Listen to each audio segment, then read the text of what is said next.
And you say, I only hear what I want to. Grammy-nominated singer-songwriter Lisa Loeb recently performed at the Art and Wine Festival in San Carlos, California, with songs from her latest children's album and book, Lisa Loeb's Silly Sing-Along. Fans of all ages were inspired by her heartwarming performance.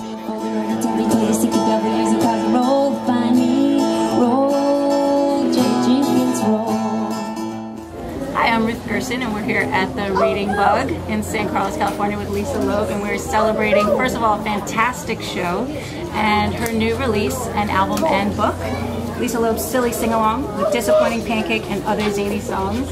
You were so great today. It was so much fun for everyone. I wanted to ask you, what's it like performing for a very different kind of audience? Well, children are very similar to playing for a bunch of drunk grown-ups. No, actually, they were very, very focused. It's different, you know. I actually feel almost more of a responsibility to perform for them. When I'm playing for grown-ups, I want to show them my songs.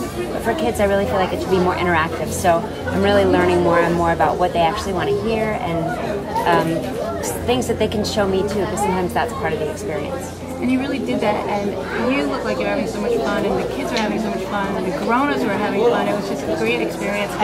It did remind me a lot of my own camp experience and working at camp. And you talked a little bit about your camp experience. What was that like, and how did that inspire you to make this book and do this album? Well, my camp experience was really like just a regular general summer camp. A lot of sports, but we also, like a lot of other summer camps, had music infused in the entire in the entire time. You know, from waking up in the morning till going to sleep, swimming, we'd be singing all the time. So music was very important, and I started playing guitar towards the later years of my summer camp, and I loved learning songs, and songs with a lot of different words and hand motions and things like that. And I didn't really bring that element into my music until I started doing more kids' music. I think what I brought into my grown-up music was just this feeling of what music needed to be. You know, it could be a couple of things. It could be something you do with a group of friends that you sing together, or it could be something that you're sharing with somebody, like your own ideas that you're sharing with somebody. But it made music feel really important and special, I think, going to summer camp. Yeah. One of the songs on your album that we really love is Opposite Day. And I was wondering what the inspiration for that song was and where that came from, and how you enjoy playing it.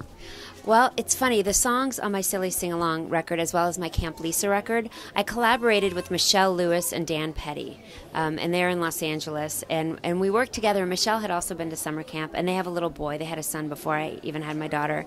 And I think Michelle, for some reason I keep thinking Michelle came up with that idea. I don't know. Or maybe we just came up with it together. I don't know. Anyway, with Opposite Day, we really wanted to do something where things were silly and also that could inspire kids to want to think about their day in kind of an upside-down way and doing things the way things don't normally happen. And musically, we were inspired by kind of groovy 60s music. What brought you to doing the book along with the album? A lot of artists put out children's album, but obviously you worked really hard on making a book to go along with the album, and what brought that into the picture for you? Well, I was approached by Sterling Publishing, the publishing company, and since I had already made a couple of kids' books, I met them along the way, I believe at like a library conference that I had played at, and we just were talking about making a book like this. And one of the kinds of books I loved growing up were songs, like there was the TV show Zoom, and they had a book with all the lyrics and activities and recipes, and you know, some of them are really simple and we kind of forget about those things. And I wanted to make a book like that, and Sterling was excited about it. So they paired me up with an illustrator, and I collaborated with Michelle and Dan, who I'd collaborated with before, to make songs that would be fun visually as well as auditory fun. My last question is, are you working on more children's music, or are you working on a new adult contemporary album? What's going on for you right now, aside from Mommydom and all that hard work? Musically, I have a follow-up to this book coming out in April, which is a song, more movement songs, where there's, you know, you do more moving, but it's just along the similar lines, and it comes with a CD. But for grown-ups, I'm making a record with Chad Gilbert from Newfound Glory. We're making a poppy punky rock record. It's being mixed currently with Brad Wood, and it should also be out next year. Okay, well, we're really excited for that and all of that. Again, this is Lisa Loeb, and we're celebrating her silly sing-along, The Disappointing Pancake, and other zany songs. And I think everybody here in San Carlos and at the Reading Bug highly recommend it. And just thank you so much for everything you did today. Everybody had such a great time. Thank you.